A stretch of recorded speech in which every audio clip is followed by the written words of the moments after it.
सरलता से सिद्धि पाने के लिए विविध प्रकार के मंत्र स्वयं भगवान शिव ने साबर ग्रंथ में दिया है। शाबर नाम का एक ग्रंथ है, शाबर मंत्र उपासना, जहां अलग अलग प्रकार के मंत्र आते हैं। शिव के द्वारा ही दिए गए ये सब मंत्र है, परंतु उसके लिए योग्य गुरु आवश्यक होते हैं। बिना गुरु के उन मंत्रों का जाप नहीं करना चाहिए, क्योंकि उन मंत्रों की कुछ विधि पद्धति और विधान होता है। तो ऐसे बाबा काल भैरव का मंदिर, जहां रोज भगवान को दारू पिलाई जाती है, मदिरा पिलाई जाती है, एक चांदी की या सोने की कटोरी है, उसमें निकालते हैं मदिरा और भगवान के होठ पर रखते हैं, थोड़ी ही देर में वो पूरी खाली हो जाती है।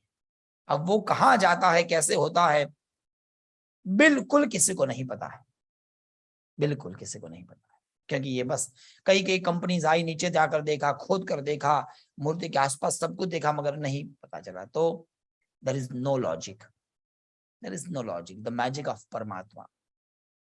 हर एक प्रकार की सिद्धि देने वाली एक मां भगवती का वहां मंदिर है, जिसको शक्तिपीठ कहा जाता है, जिस मंदिर का नाम है हर सिद्धि मंदिर। विक्रमादित्य राजा की एक कुल देवी हुआ करती थी।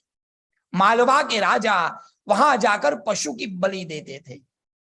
कई राजाओं ने वहां अनेक बड़े बड़े दीप के स्तंभ बनाए हैं, जहां रोज के अनेक दीप जलाए जाते हैं।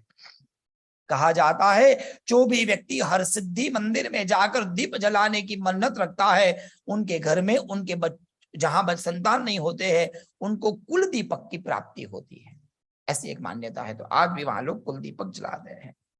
एक बड़े गणपति का मंदिर है, एक गोपाल मंदिर है, एक भर्तृहरि की गुफा है, चिंतामणि गणपति है, और सबसे अच्छा जो हमें बहुत अच्छा लगता है, जो मुखिया जी को बहुत प्रिय है, ऐसे कृष्ण भगवान का गुरुकुल वहां पर है, सांदीपनी आश्रम।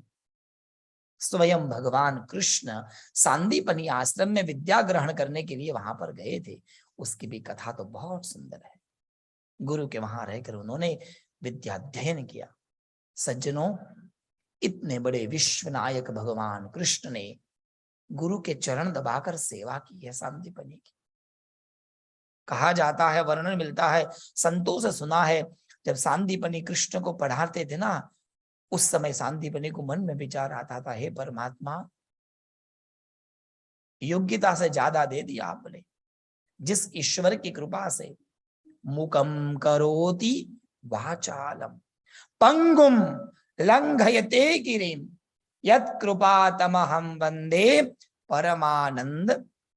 जिस माधव की कृपा से, जिस गोविंद की कृपा से एक लंगड़ा पर्वत चढ़ जाता है, अंधा देख लेता है, प्रभु उस माधव के गुरु बनने के लिए आपने मुझे ही अवसर दिया।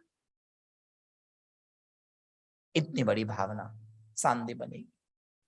हमारे गुरु जी कहा करते थे, बाह्य दृष्टि से देखोगे तो आपको तीर्थ केवल गंध की दिखेगी, पर अंदर आत्मा से देखोगे तो आपको वहां भी ईश्वर की कृपा देखेगी।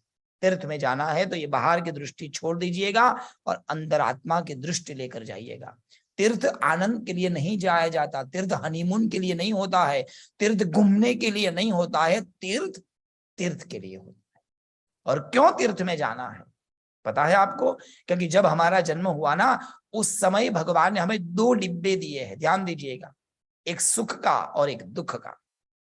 सबके नसीब में लिखा है इतना सुख और इतना दुख।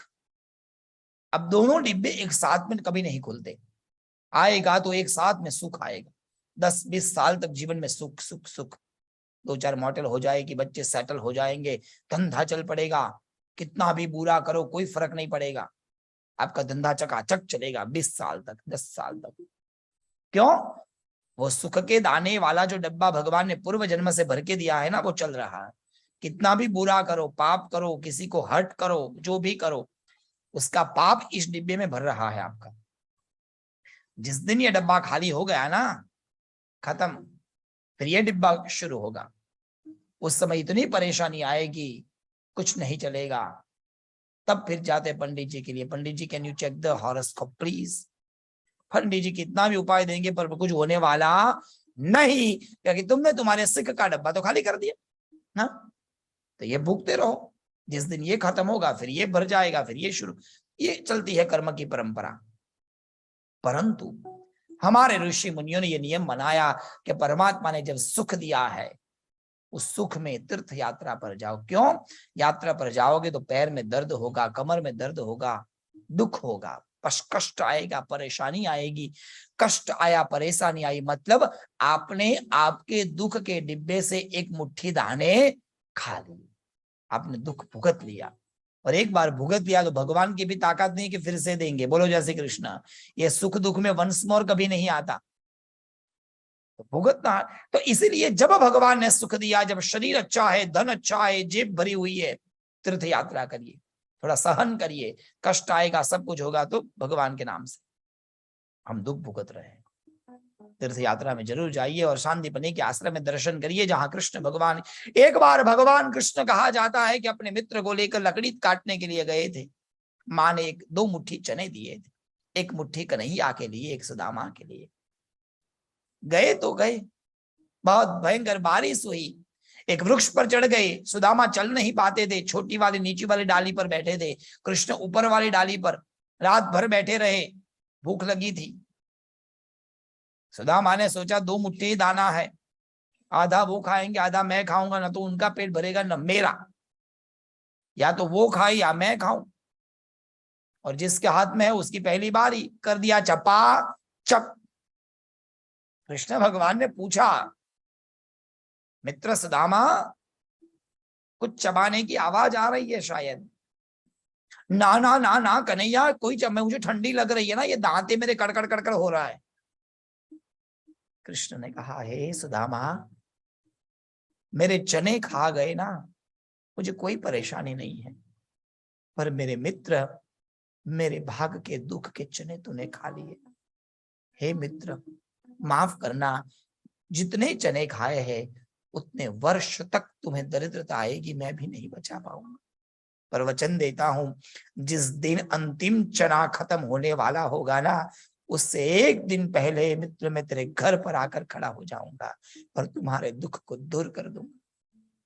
इसीलिए जितने चने खाए उतने वर्ष तक सुदामा के घर में खाने के लिए अन्न नहीं था।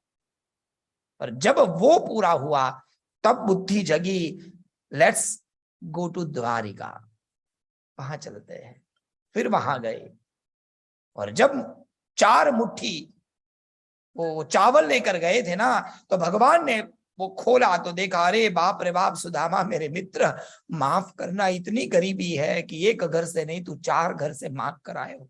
ये देखकर पता चल रहा, 1 मुट्ठी ली है, परमात्मा मेरे मित्र का दुख दूर करो, खा लिया।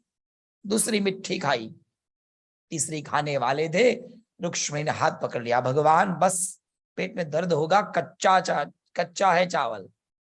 गुस्सा आया, भगवान को आंख निकाली, क्या बोल रही हो? घर वाली ने और आंखें निकाली, आंखें नीचे करी। भगवान ने कहा, क्या हुआ?